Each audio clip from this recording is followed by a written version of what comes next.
যৌৱনতে প্ৰেম হয় সকলোৱে কয়। কি ধৰা মানে কেলা তোৰ ইগলে কাম নেকি? এই ক'ত বহি গান গাই থাকে কাম, বেলেগ কাম নাই তোৰ ঘৰত? সেয়ে ফলকেইটা ঘৰত যাইনো কি কাম কৰিবি? তাতকে বাহিৰত থাকি এনকে গান গাই থাকাই ভাল।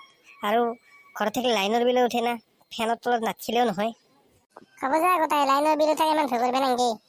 ভয় নকৰবি, যিহে বিল আহে। আজি যদি 100, কালি 3000, 4000, সদায় বিলৰ দাম বাঢ়ি যাই আছে। বিলৰ দাম একলা বাঢ়া নাই ধৰা মানে এই চাবিচোন, বন্ধাকবি, আলু, পিঁয়াজ, বিলাহী কিনি খাবাই নপাইছে, বহুত দাম বাঢ়ছে, বুজি পালি? হয়তে ফলগিলা এই চৰকাৰ আহিল এখন গোটেই দামহে বাঢ়ায়। তই ধৰা মানে সঁচা সঁচিকে ইমান দাম হৈছে, পেট্ৰলৰ কিমান দাম হৈছে দেখিছা নাই? চিলিণ্ডাৰৰ কিমান দাম হৈছে, খোৱা লোৱা বাদেই দিব লাগিব। আমাৰ নিচিনা দুখীয়া মানুহগিলা মৰিয়ে যাব কেইদিনমান পিছত। চাকৰি নহলি চব মিছাই ভাই, চাকৰি নহলি চব মিছা। এতিয়া দৌৰি চৌৰি হলেও কিবাকে এটা চাকৰি ল'ব লাগিব, 4th grade হওক 3rd grade হওক, মুঠতে চাকৰি এটা ল'বই লাগিব। চাকৰি বৰ প্ৰয়োজনে ভাই। উলিয়াই দিছে গোটেই তোক বুলি চাকৰি বাপে ইয়াতে কত ইমান চলি হলে যায়, এটা পচলি 3000 4000 চলিৰ ওপৰত হৈ যায় আৰু 1 লাখ পচলিতো চেচে খতমে গোটাই পৃথিৱীখনৰ চলি গোটাই অসমতে হেঁচাৰিব যেন পাওঁ।